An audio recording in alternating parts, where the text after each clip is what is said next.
When an officer stops an individual, his or her mindset is pretty fixed. What they're trying to do is to find some kind of justification for initiating a stop, period. They need to find the reasonable suspicion, the articulable fact that links you to some sort of crime that has or is about to occur. You made a legal turn when you were going down southbound. You were in the number 2 lane and you crossed all the way over and made a U-turn. I didn't know that. Okay, I'm telling you. Okay. Is that thing on right now? Because I'm not giving you permission to film me. From there, officers want to progress towards gathering evidence, which could lead ultimately to the individual's arrest. And the best advice that we have to offer people is to assert your rights as much as possible and say as little as possible. Certainly everything you've done so far is the highest level we would ever ask for. Thank you. As far as making sure people are safe, and then that way too, if you're dealing with other officers, you know you're covered. We don't assert our rights, we're going to lose them completely. If the public has no expectation of our rights, then, anytime a cop says, "Hey, you, come here. Let me see your backpack. Let me open it up. Wow, let me see. What do you got?" And maybe you don't feel like it. When you're dealing with the police, there's several situations that you can classify them under. And the first one, and the one the police department likes the most, is the consensual situation. And that means you're agreeing to it. Consensual means what it says. It means that the interaction between the person on the street and the police officer is entirely voluntary on the part of the person. No, I don't consent to any conversation with an undercover cop. I don't want to talk to you. You understand if you're getting close to getting arrested? I don't consent to you talking to me. Well, carry on. In a consensual stop, a police officer walks up to you and says, "Hey, how you doing? How's it going? So, do you live around here?" A lot of times they'll ask innocuous questions and then get down to what they really want to ask. Did you know that this is kind of a drug area? Did you know that people actually are dealing a lot of drugs around here that is known for that? Is that right? Interesting. Can I see your ID? Okay, can I see your ID then? You have some identification? You got licenses? What we want to be careful of in a consensual stop is that she could at any time say, "Am I free to go? Am I being detained?" If they don't have a reason, if they say there's no reason for them to stop you, you're free to go. I advise you to go, because that's your right. And a lot of times the police use these consensual stops to try to trap you into some kind of admission of criminal behavior. A police officer can ask to speak to anybody. I mean, that's within the law. They have a right to do it, but you don't have to respond.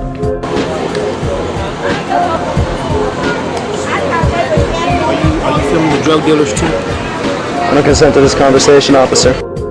Police often will go to great lengths to hide the fact that they don't have a lawful basis for ordering you to stop. Asserting your rights, it's almost like turning on a switch. You have to assert your rights. Your silence is basically consent. You've seen the bumper stickers, right? Silence is consent.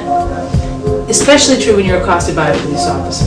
Because you got to understand, when a cop comes up to you and asks you questions, you're voluntarily participating in their investigation. That's why there's no reason for you to answer those questions. If you don't agree to the stop, you need to say something. If the cops don't let you go at that point, you're being detained. The officer has to have a reasonable suspicion to believe that a crime has been or is about to occur, and that there is something linking you to that. Can't be just, well, we heard some guy like you was walking around here doing stuff that was suspicious. It's got to be substantive. So you should ask the police officer, why am I being detained? There's no loitering at liquor stores. Well, what? Well, I ain't got no traffic violations. Man, don't hurt my arm. Say, officer, what penal code section has been violated? What? Come on. And then go like this. Well, let's go together. If you're being detained by a police officer, you don't have to answer the questions of the police officer. The officer asks for your ID. You should give them ID if you have it, but you don't have to answer any more questions. Where are you staying here? That's not important. I'm staying with friends. Hang on just a second for me, alright? You guys want this filmed? Yeah. Alright. Step back. Step back. Never consent to a search, never consent to any search at all. And understand what consenting to a search may mean.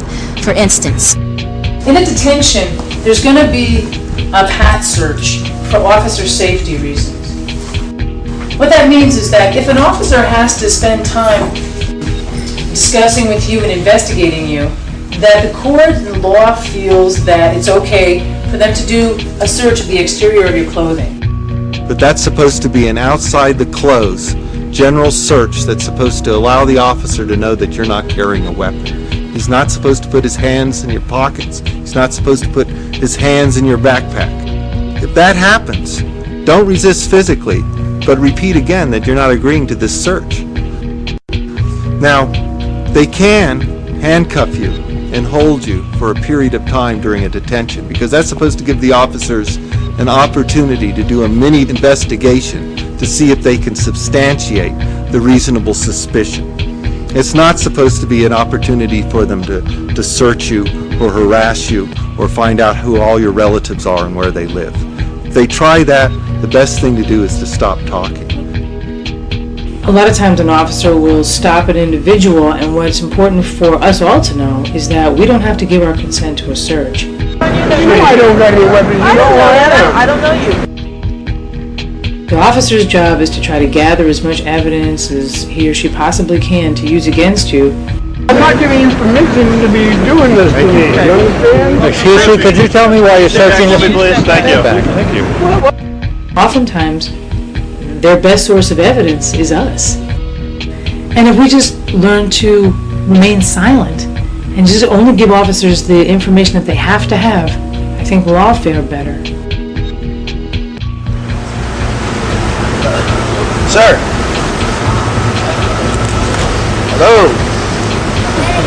He doesn't. You have a right not to answer their questions. You have the right to remain silent.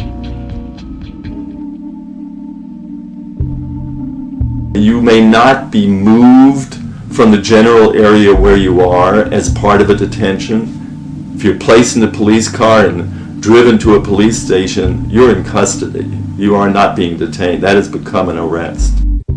And if you are unfortunate enough to be arrested, never speak to the police after you've been arrested. There's only one thing you need to say in an arrest situation, and that's, I have the right to remain silent, and I'd like to speak to an attorney as soon as possible. Don't give any other information away with the police. You're not going to be able to talk yourself out of arrest. You might have been able to do it during the detention, which is questionable in my opinion, but once you're arrested, your best bet is to rely on your constitutional protections. They go on what we call fishing expeditions. That's what this whole racial profiling thing is about. It's about trying to stop people and go, oh, like those pullovers, right? They will approach from behind, and they want to see your hands on the steering wheel, hands visible. May I see your ID, registration, and proof of insurance? Meanwhile, another officer might very well be somewhere else in the car. Anything that's visible in the car, any prohibited substances, open containers, something that looks like a roach or some kind of marijuana paraphernalia, all of that can become pretext to thoroughly search the car, the accessible areas of the car, and to, if they find stuff, ultimately to take possession of the car and to take you to jail. All right, what are you doing? Oh, we're the cop watchers. Okay, I need you to back up. I need you out of here. We're just observing. We're not here to. We need you guys to observe. This guy. He's got his privacy. This guy is having a hard time, and he doesn't need you people poking your nose into it. Okay? Let me see you. Back up.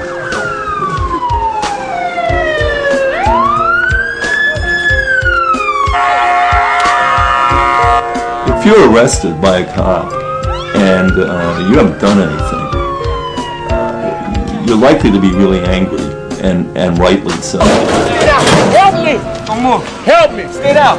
Help me. Stay down. If you physically resist a police officer who's arresting you, you may be subject to additional charges. Get it on video! Get it on video! And as important is that you risk the officer responding with excessive force. Cop life! This is your life!